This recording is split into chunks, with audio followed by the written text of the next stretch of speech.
معزز و محترم ناظرین و سامعین، السلام علیکم ورحمۃ اللہ وبرکاتہ۔ آپ تمام ناظرین و سامعین کا ہمارے یوٹیوب چینل اخبار الہند پر استقبال ہے۔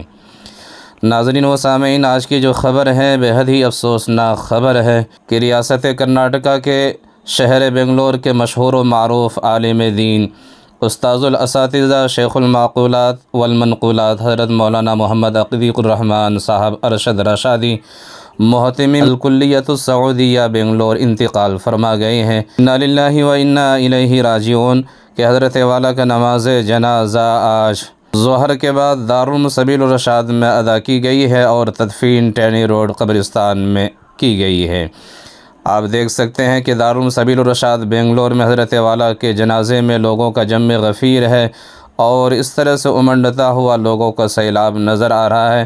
آپ کو بتاتا چلوں کہ حضرت والا سبیل الرشاد بنگلور سے کئی فارغین میں سے ہیں کہ اللہ سے دعا فرمائے کہ اللہ تبارک و تعالی حضرت والا کی خدمات کو قبول عطا فرمائے اور اللہ تبارک و تعالی حضرت والا کی بال مغفرت عطا فرمائے، پسماندگان کو، متعلقین کو صبر جمیل عطا فرمائے۔ آپ سے بھی گزارش ہے کہ آپ بھی حضرت والا کے حق میں دعائیں مغفرت فرمائیں، ایصال ثواب فرمائیں۔